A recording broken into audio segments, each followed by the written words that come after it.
చెప్పు. మీ చెల్లికి సంబంధం చూడటానికి వెళ్ళారా? అవును. ఏం లేదు, మీ చెల్లికి మేము సంబంధం చూసాం కదా.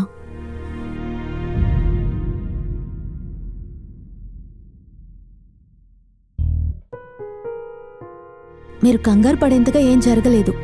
మీ చెల్లికి నాకు ఒక చిన్న ఒప్పందం ఉంది. ఆ రోజు మీరు కాలేజ్కి వచ్చారు కదా, ఫంక్షన్ అయ్యాక మీ చెల్లి వచ్చి నన్ను కలిసింది.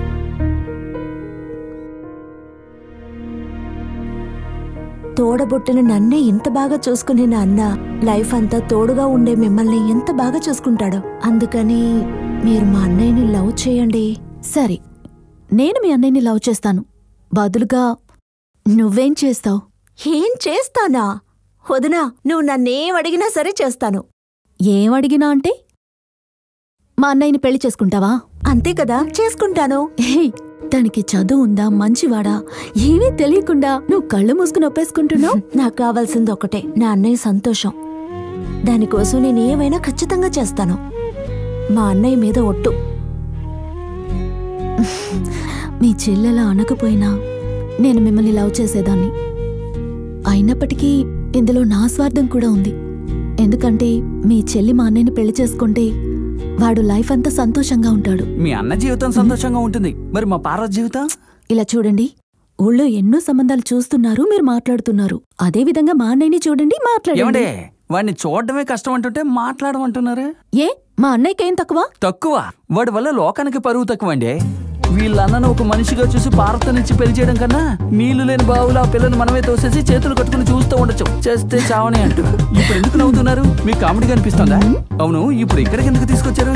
ఈ రోజు బ్రహ్మాండంగా జరగబోతున్న నరసింహపట్నం చేపలు పట్టే ఉత్సవానికి వచ్చిన చేపలు పట్టే వీరులు వీరాంగనలు అందరికీ నరసింహపట్నం గ్రామం తరపున ఘనంగా స్వాగతం పలుకుతున్నాం. ఇట్లు ఉత్సవ నిర్వాహకులు. చేపలు పట్టాలనుకునే వాళ్ళు చెరువులో చేపలు పడుతున్నప్పుడు దయచేసి చేపల్ని మాత్రమే పట్టాలని ఉత్సవ నిర్వాహకుల తరఫున తెలియజేసుకుంటున్నాం. On your marks, get set, go.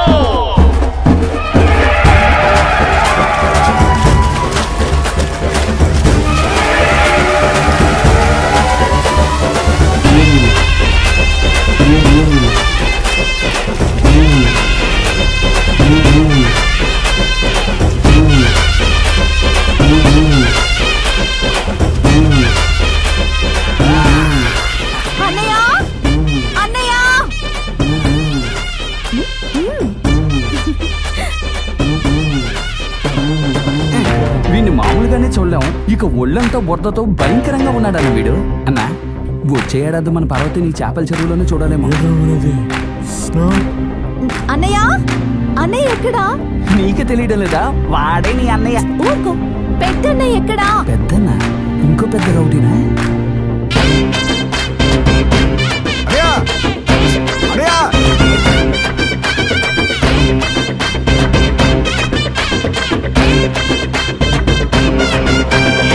చెల్లి పిలుస్తుంది.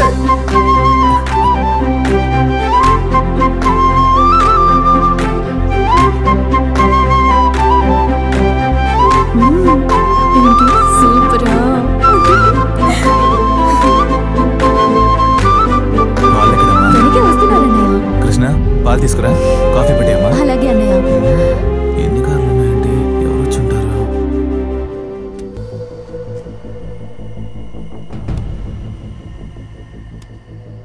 రండి రండి రండి రండి రండి. ఎంతసేపు అని ఇక్కడే కూర్చోవాలి?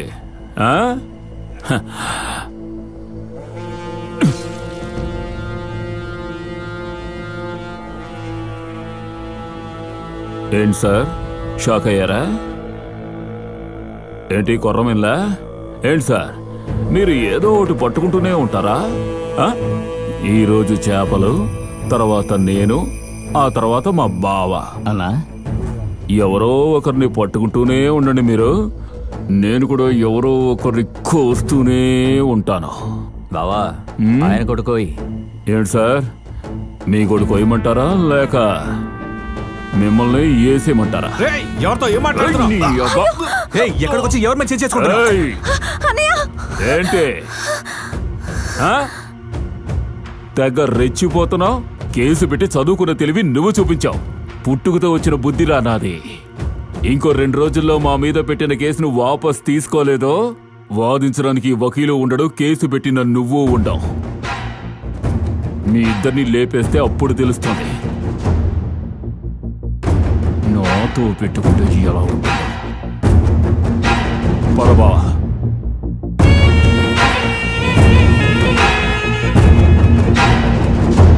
నువ్వురా తల్లి. ఏంటన్నా వీడు బెదిరించే చోట మనం సంబంధాలు వచ్చి చూస్తున్నావా, లేక మనం సంబంధాలు చూస్తున్న చోట వీడొచ్చి బెదిరిస్తున్నాడా? ఏమీ అర్థం కావడం లేదన్నా. ఇప్పుడు ఏం చేద్దామన్నా?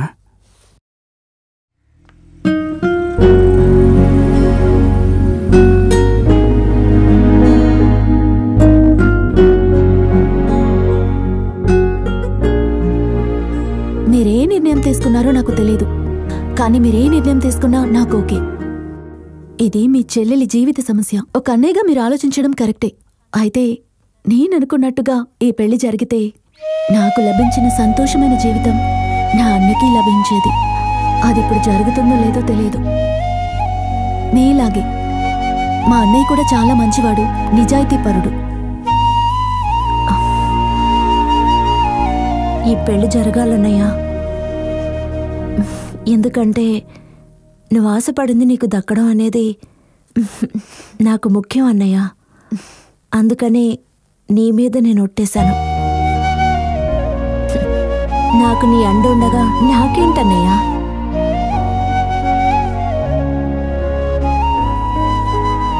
ఏది వద్దంటున్నారండి?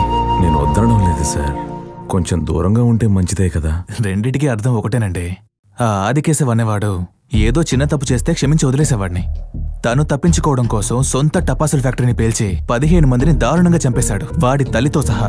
వాడు రాళ్లకోరి రంగా వ్యాపారం అనే పేరుతో పేలుడు మందిని ఎవరికి ఎందుకు అమ్ముతున్నారో తెలిసి అమ్ముతున్నారు, కేవలం డబ్బు కోసం.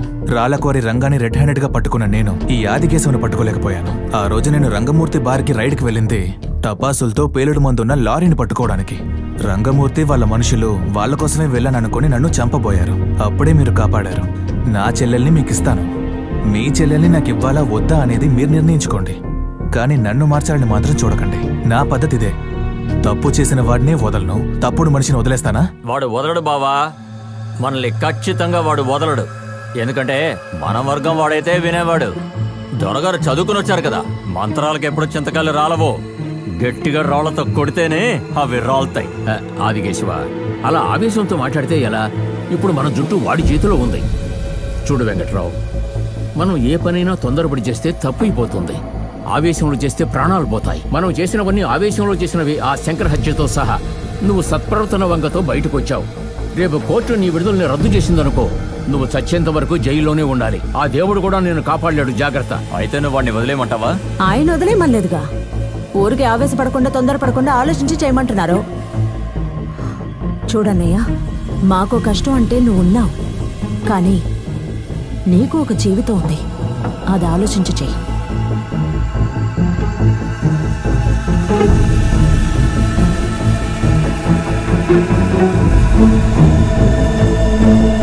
ఎన్ని రోజులు లిటిగెంట్గా ఉంటావు? కొద్ది రోజులు వెంకట్రావుగా ఉండు. అతని వల్ల బాధపడింది మనం మాత్రమే కాదు, మనలాగే చాలా మంది దెబ్బతిన్నారు. ఆ రాళ్లక్వారీ Ranga, night bar Rangamurthy, local inspector Govindu ఓ గుంపు కోపంగా ఉన్నారు. మనం ఐడియా ఇద్దాం, అసలు పని వాళ్ళు చేస్తారు. ఎంతకాలం ఆయుధంగా ఉంటాం? కొన్నాళ్ళు ఆనందిద్దాం. మనం అలా చేస్తే మనకు అడ్డు ఉండదు, పని అయిపోతుంది.